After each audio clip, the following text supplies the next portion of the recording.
Every morning, adults over 50 step onto the bathroom scale and wait for one number to tell them whether they are winning or losing. If the number goes down, they feel relieved. If it goes up, they blame themselves. So they eat less. They cut back on rice. They remove egg yolks. They choose chicken because it sounds healthier. They skip meals, follow strict plans, and promise themselves that tomorrow they will try even harder. But the waistline may not change. The blood sugar may still climb. The cholesterol report may still be concerning. And the energy, strength, and confidence they once had may continue to slip away. Here is the assumption that may be keeping many people trapped. They believe this is only a weight loss problem. It may not be. The fat stored around your abdomen is not simply sitting there waiting to be burned. Visceral fat is metabolically active tissue. It can release hormones and inflammatory signals that interact with insulin, blood vessels, the immune system, and the way cells respond to growth signals. That does not mean belly fat automatically causes cancer, but excess body fat is associated with a higher risk of several cancers, and some of the biological pathways researchers are studying are far more serious than most weight loss advice ever explains. The most concerning part is that these changes can develop quietly. You may not feel pain, you may not notice a clear warning. You may simply see a waistline that keeps expanding, an A1C that slowly rises, strength that gradually declines, or weight that returns every time a restrictive diet ends. Meanwhile, you may be focusing all your attention on one bowl of rice, one egg, or one piece of chicken. That may be the wrong target. Cancer is rarely explained by one meal or one isolated food. It usually involves a far more complicated interaction between age, genetics, body fat, insulin resistance, chronic inflammation, hormone signaling, immune surveillance, tobacco, alcohol, physical activity, environmental exposure, and screening history. Yet, health headlines continue to reduce this entire story to a few frightening claims. Rice makes you gain weight. Eggs raise cholesterol. Chicken is always the healthy choice. Nitrates in spinach become dangerous. Each statement contains a small piece of a much larger story. And when that small piece is presented without context, people can spend years avoiding the wrong foods, while the more important problem remains untouched. Today, we are going to examine 4 foods found in millions of American kitchens: rice, chicken, spinach, and other leafy greens, and eggs. None of these foods automatically causes cancer, but each one reveals a mistake that can make weight control more difficult, distort the way people understand cancer risk, or distract them from the health markers that matter more after 50. Stay with me through the 4th food, because eggs reveal one of the biggest misunderstandings in this entire conversation. Many health-conscious adults remove the yolk because they are afraid of cholesterol. But they may overlook the bacon, sausage, butter, refined bread, oversized portions, lack of fiber, and metabolic condition of the person eating the meal. The egg may not be the whole story. The plate is the story, and the body receiving that plate is part of the story too. We will also look beneath the surface at several mechanisms that are often mentioned but rarely explained clearly: insulin resistance, PI3K, ACT, mTOR growth signaling, NF-kappa B, and chronic inflammation, leptin and adiponectin, the cholesterol metabolite known as 2,7-hydroxycholesterol, heterocyclic amines, or HCAs, polycyclic aromatic hydrocarbons, or PAHs, choline, the gut microbiome, and TMAO. Some of these connections are supported by strong evidence in humans. Some come mainly from observational studies. Others are still emerging from laboratory and animal research. Those categories are not interchangeable. A chemical reaction in a laboratory is not the same as a diagnosis in a human being. An association is not the same as proof of cause and effect. And a molecular mechanism is not a guarantee that one food will either cause or prevent cancer. By the end of this video, you will understand why weight loss after 50 is about much more than the number on the scale. You will see how excess abdominal fat may influence the metabolic environment inside the body. You will learn why cholesterol should be taken seriously without falsely claiming that it directly feeds cancer. And you will know how to make better decisions about rice, chicken, spinach, and eggs without becoming afraid of food. This is not about creating another list of foods you are forbidden to eat. It is about making sure you are not spending years fighting the wrong enemy, because the real danger may not be one food sitting on your plate. It may be the number. Chapter 1. The scale can hide what is getting worse. You step onto the scale. The number is down. For a moment you feel relieved. The diet must be working. But what if part of that weight came from muscle? What if your waist did not change? What if your A1C is still moving upward? What if you are lighter, but weaker? That is the problem with allowing one number to judge your entire health. The scale tells you how heavy you are. It does not tell you what your body is made of. It cannot separate fat from muscle. It cannot show where fat is being stored. And it cannot tell you whether your blood sugar, strength, balance, or ability to remain independent is improving. That distinction becomes more important after 50. Muscle is not only for athletes. It helps you rise from a chair, climb stairs, carry groceries, protect your joints, maintain balance, and use glucose from the bloodstream. But muscle can gradually decline when activity decreases, pain limits movement, protein intake is inadequate, or a person spends long periods sitting. This does not mean weakness is inevitable. It means that weight loss after 50 must protect muscle, not simply force the scale downward. A person can lose weight by losing fat, water, stored carbohydrate, and muscle tissue. The goal is not simply to become lighter. The better goal is to reduce excess fat, while preserving as much strength and lean tissue as possible. Otherwise, a painful cycle can begin. You eat less, you lose weight. You also lose muscle. Daily movement becomes harder. Your energy use through normal activity declines.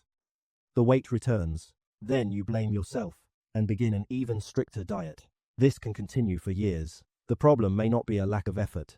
It may be the wrong definition of success. A smaller number is not always a healthier result.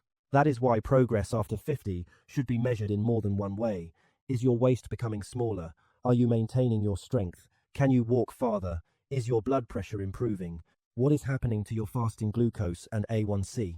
Can you follow the routine without feeling constantly hungry, exhausted, or obsessed with food?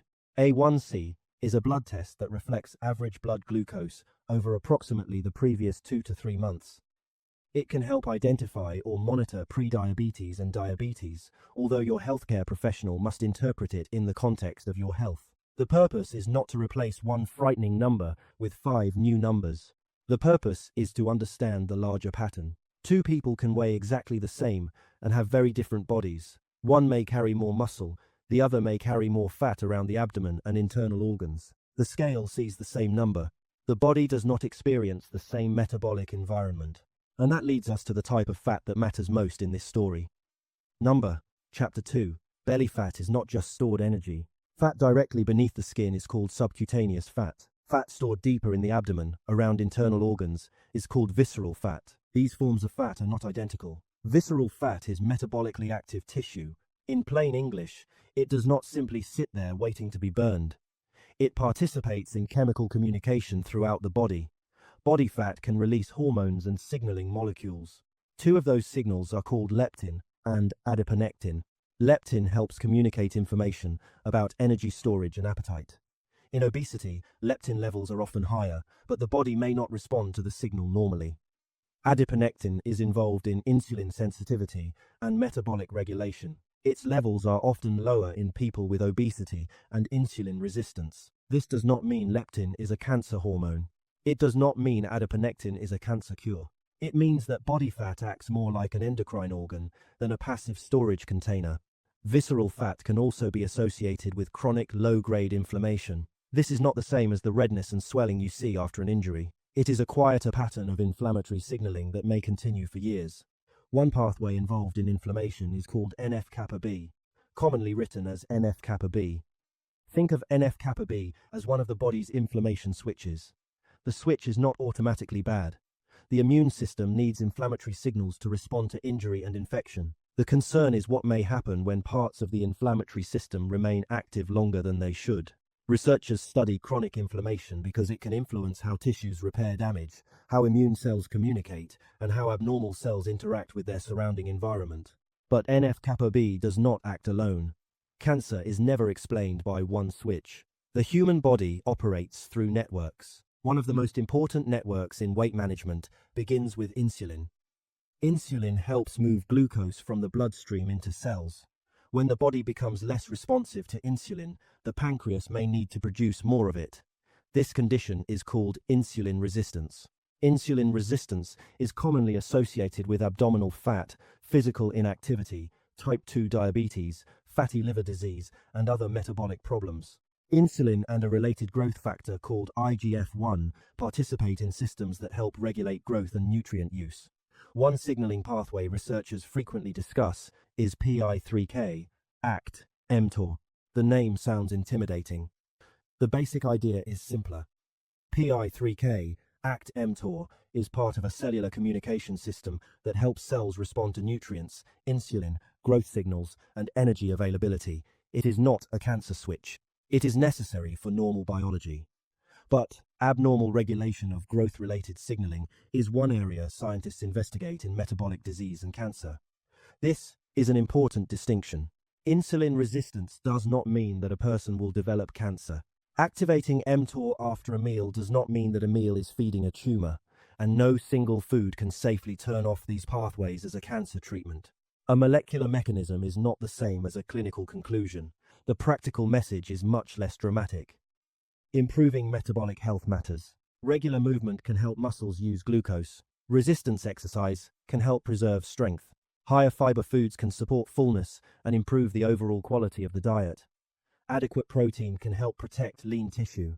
Better sleep can make hunger and energy easier to manage.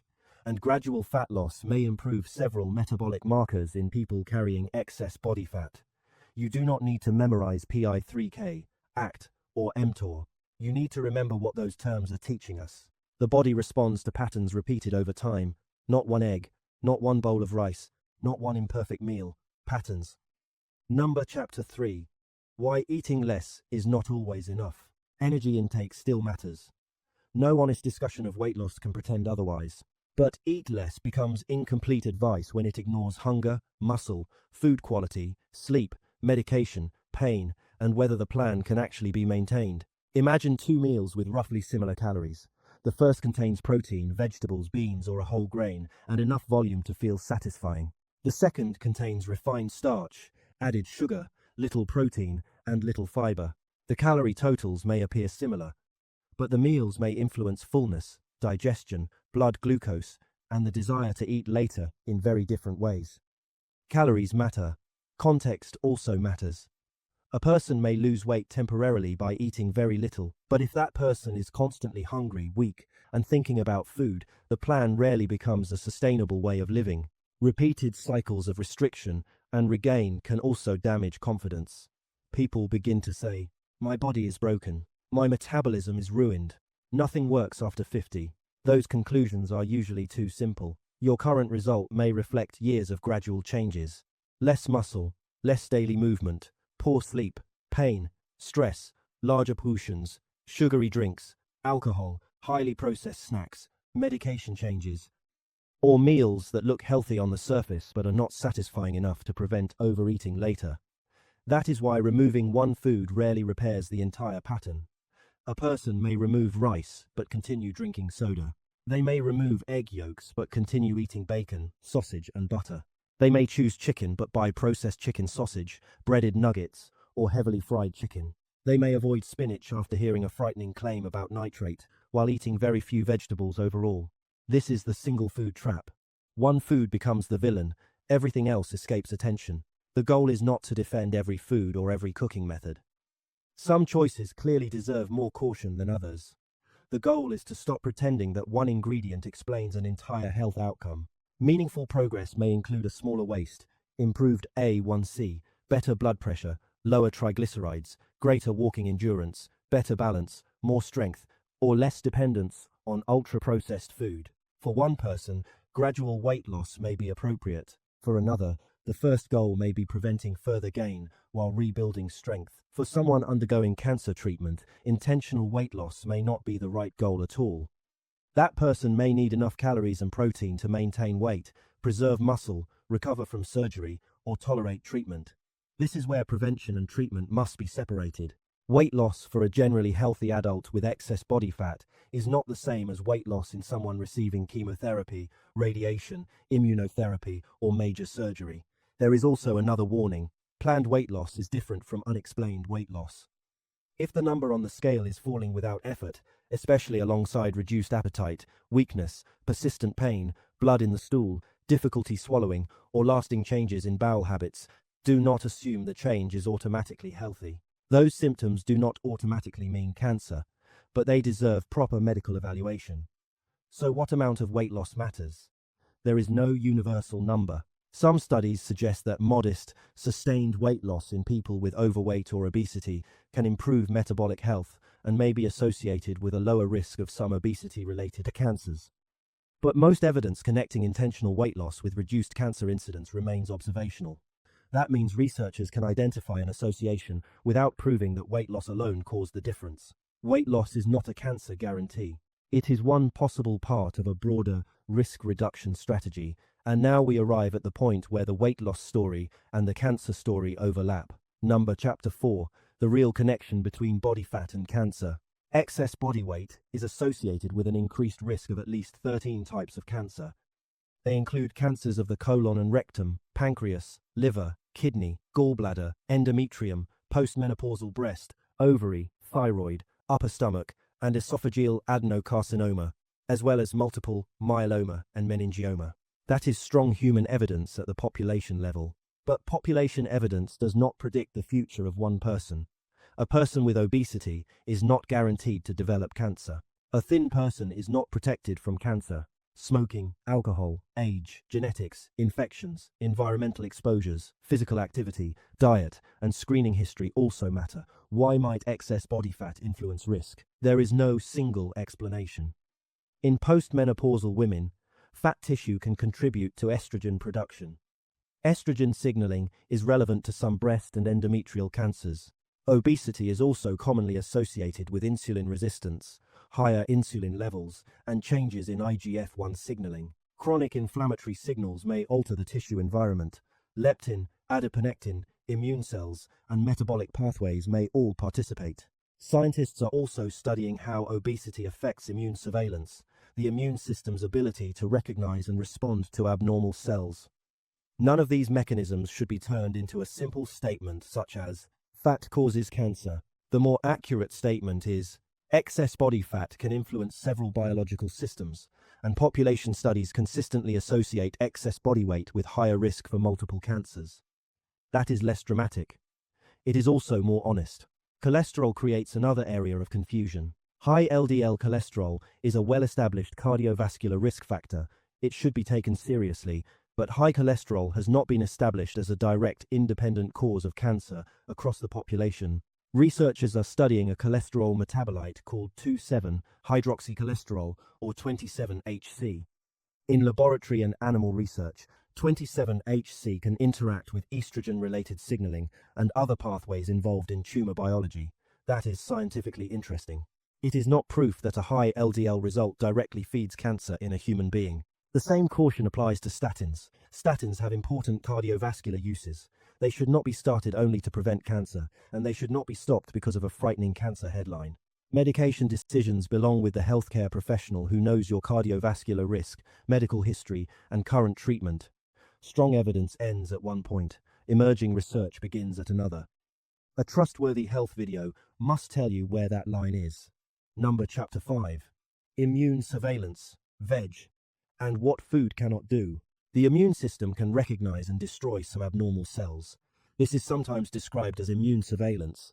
But cancer cells can change, hide, or create signals that weaken the immune response around them. Researchers often describe cancer immunity as a process involving elimination, equilibrium, and escape.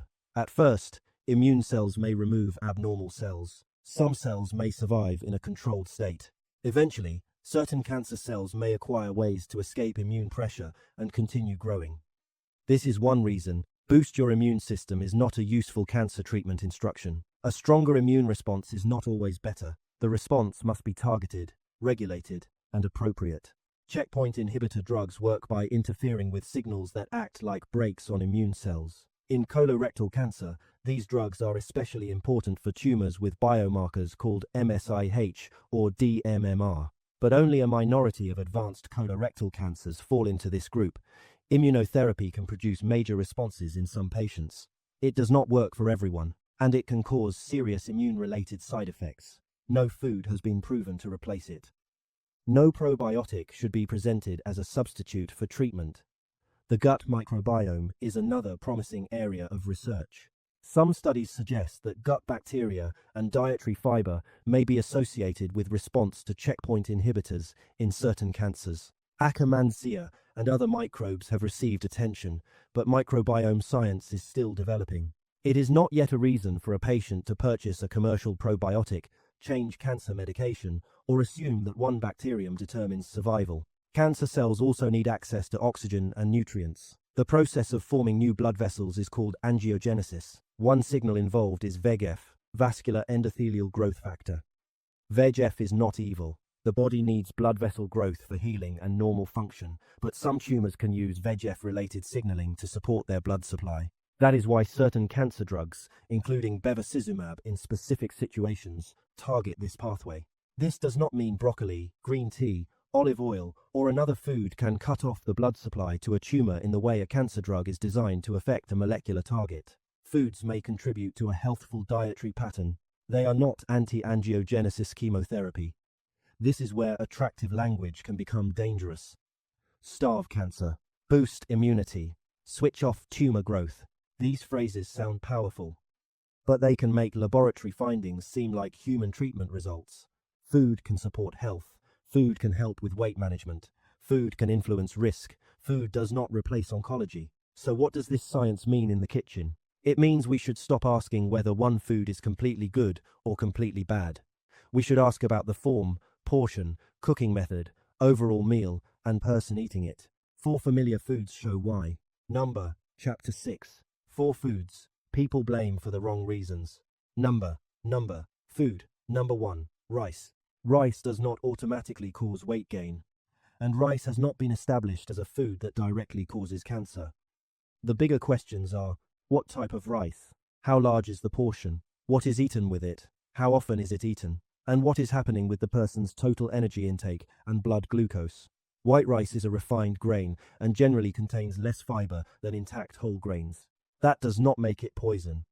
But a very large serving of refined starch can be easy to eat quickly and may not provide the same fullness as a meal containing more fiber, vegetables, beans, and protein.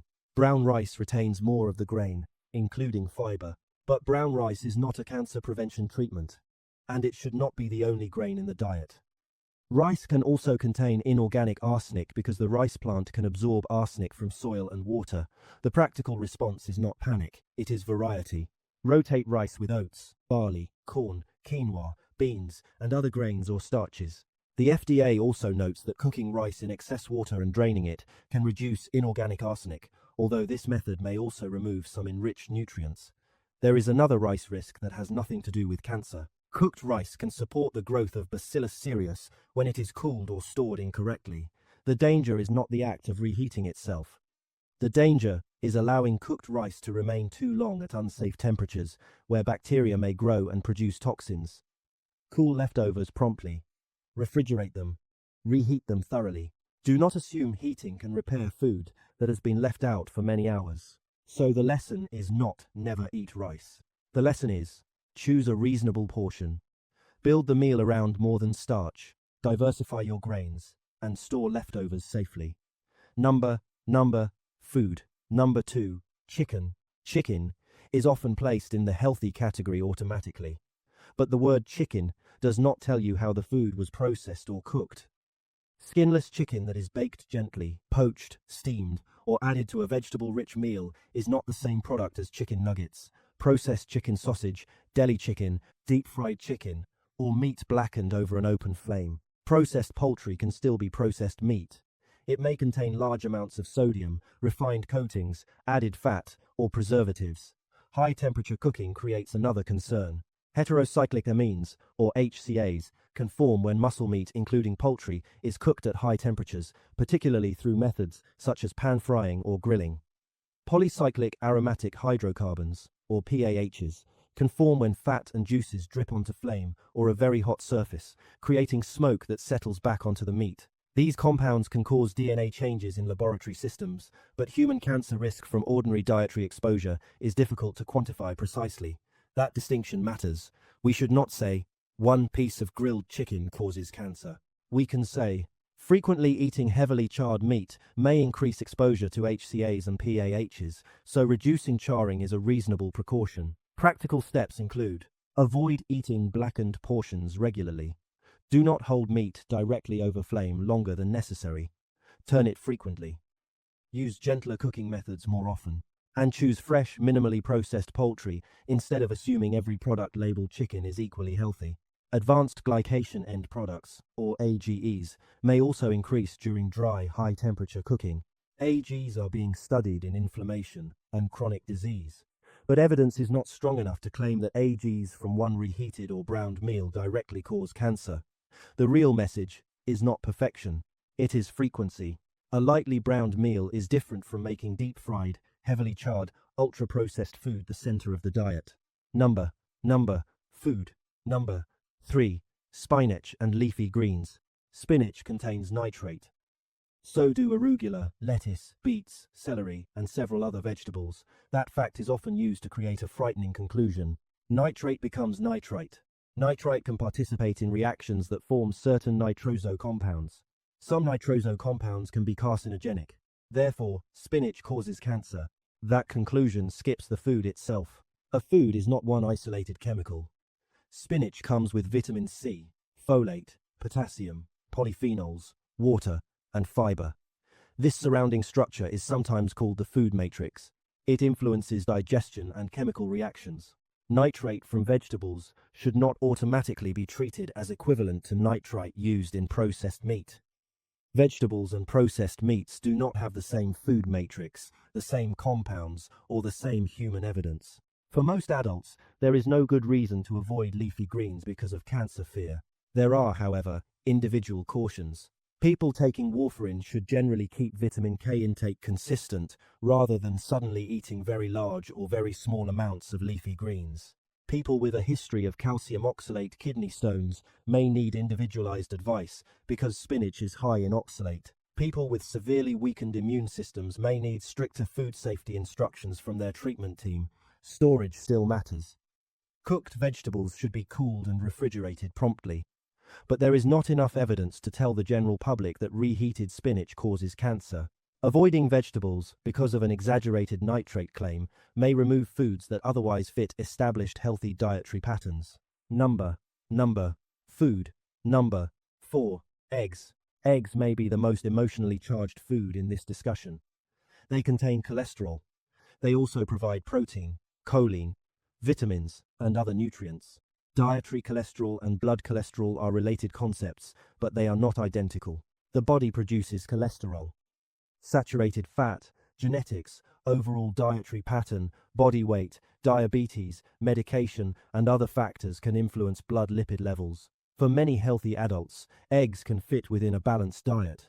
People with very high LDL cholesterol, diabetes, cardiovascular disease, or inherited lipid disorders may need more individualized guidance. The American Heart Association emphasizes the overall dietary pattern rather than treating one egg as the entire cardiovascular story. Now, consider the plate. A boiled egg with vegetables, beans, and whole grain toast is one meal. Eggs fried in butter beside bacon, sausage, and refined bread are another. The egg may not be the whole story. The plate is the story. Choline creates another layer of confusion. Choline is an essential nutrient involved in cell membranes, liver function, and the nervous system. Some gut bacteria can convert part of the choline we consume into trimethylamine, or TMA. The liver can then convert TMA into trimethylamine N-oxide, or TMAO. TMAO has been studied extensively in cardiovascular and metabolic research. Its possible role in cancer remains an emerging area. That is not enough evidence to say, eggs cause cancer through TMAO. It is also not enough to call choline a dangerous nutrient. The effect can vary with the gut microbiome, genetics, kidney function, total diet, and other factors. Research on egg consumption and cancer has produced inconsistent results. Some observational studies have reported associations in specific populations, others have not. Those studies cannot prove that eggs cause the outcome. The safest conclusion is not eat unlimited eggs. It is also not never eat eggs. The better question is, how does this food fit into your entire dietary pattern and medical situation? Chapter 7. Prevention is not treatment. At this point, we need to separate 4 different viewers. The first viewer is generally healthy and wants to reduce future cancer risk.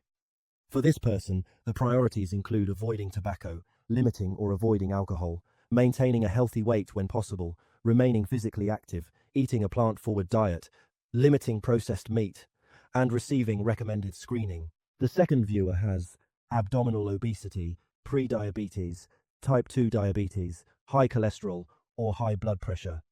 This person may benefit from a structured plan with a healthcare professional.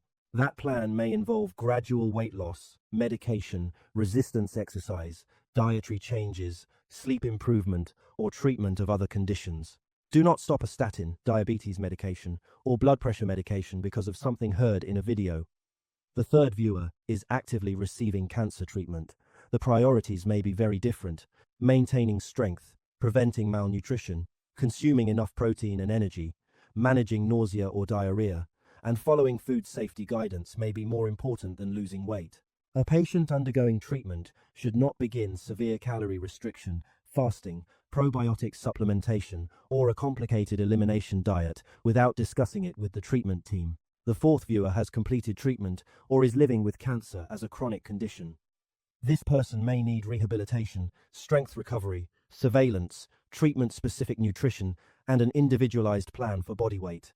One message does not fit all four people. That is why everyone should lose weight is not responsible health advice. Chapter 8. The one thing food cannot replace. You can improve your diet, you can walk more, you can build strength, you can reduce processed meat and avoid heavily charred food. You can manage body weight and blood sugar, but food cannot replace screening. For adults at average risk in the United States, the U.S. Preventive Services Task Force recommends colorectal cancer screening from ages 45 through 75. For adults from 76 through 85, screening decisions are individualized based on overall health, previous screening, and personal preferences. People with a family history, previous polyps, inflammatory bowel disease, or hereditary cancer syndromes may need a different schedule. There is more than one screening option. Some stool-based tests can be performed at home. Other approaches include colonoscopy and additional tests selected with a healthcare professional. The important step is not choosing a test from a YouTube video. It is having the conversation and completing an appropriate test. Do not wait for symptoms. Early colorectal cancer may not cause obvious symptoms. And if symptoms do appear, do not assume that changing breakfast will solve them. Contact a healthcare professional if you experience blood in the stool, black or unusually dark stool, a persistent change in bowel habits, ongoing abdominal pain or bloating, unexplained iron deficiency anemia, persistent fatigue, or weight loss that you did not intend. These symptoms can have many causes. They do not automatically mean cancer, but they should not be ignored. Chapter 9. Your practical plan. Let us turn everything we have covered into a plan. Not a perfect plan, a useful one.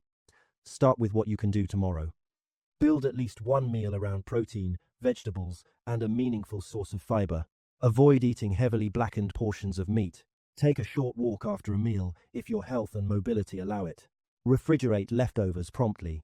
Reheat leftovers thoroughly rather than warming them only slightly. FDA guidance advises refrigerating perishable food within 2 hours and reheating leftovers to 165 degrees Fahrenheit. That search result was not the correct FDA page, so use this as a production fact only after replacing it with the verified FDA safe handling source already collected during research. Over the next week, look at your larger pattern. Measure your waist if that is appropriate for you. Review your most recent A1C blood pressure and lipid results with a healthcare professional. Check whether you are eating vegetables, beans, fruit, and whole grains consistently. Replace one processed meat meal with fish, beans, lentils, tofu, or minimally processed poultry. Add resistance exercise appropriate for your ability. That may mean machines, resistance bands, light weights, or supervised exercises using your own body weight. If you have not been active, have significant heart or lung disease, experience chest pain, become dizzy, or have major mobility limitations, speak with a healthcare professional before making a major change. Then review your cancer prevention basics. Do you smoke? How much alcohol do you drink? Are you completing the screening tests recommended for your age and history? Are you trying to solve every problem through food while ignoring sleep, movement, medication, or medical evaluation? Finally, decide which category of evidence you are hearing. Is it strong human evidence, an observational association, or an emerging mechanism from cells and animals? All three can be scientifically valuable. They do not carry the same weight. When a headline says a food kills cancer cells, ask whether the study involved people, animals, or cells in a laboratory dish. When a headline says a food increases cancer by 70%, ask whether that is relative risk, absolute risk, and whether the study can establish causation. When someone says cholesterol feeds cancer, ask whether they are describing a molecular pathway or a proven clinical outcome. When someone says a food boosts immunity, ask which immune response, in which population, and with what measurable result. Better questions protect you from bad health information. Conclusion. Stop fighting the wrong enemy. At the beginning, we asked whether the problem was rice, eggs, chicken, cholesterol, or the number on the scale. Now we can see why that question was too small. The larger story includes body composition, visceral fat, muscle, insulin resistance, inflammation, hormones, cooking methods, food processing, physical activity, medication, genetics, age, and screening. Excess body fat is associated with multiple cancers. That is established evidence. Sustainable weight loss may reduce some obesity-related risks. That is promising, but it is not a guarantee. Cholesterol metabolites, TMAO, the microbiome, and several molecular pathways may help researchers understand cancer biology. That research matters. It is not permission to turn one food into a cure or a cause. You do not need to fear rice. You do not need to treat chicken as automatically healthy. You do not need to avoid spinach because of nitrate. And you do not need to believe that one egg determines your future. You need to understand the pattern. Protect your muscle. Pay attention to your waist and metabolic health. Choose less processed food more often. Use gentler cooking methods regularly. Do not ignore unexplained weight loss. Do not replace treatment with diet. And do not allow food advice to distract you from cancer screening. The goal is not perfection. The goal is to stop fighting the wrong enemy. Which issue concerns you most right now? Belly fat, blood sugar, cholesterol, or cancer prevention? Leave one answer in the comments. And subscribe if you want health information that clearly separates established evidence from observational findings and research that is still developing.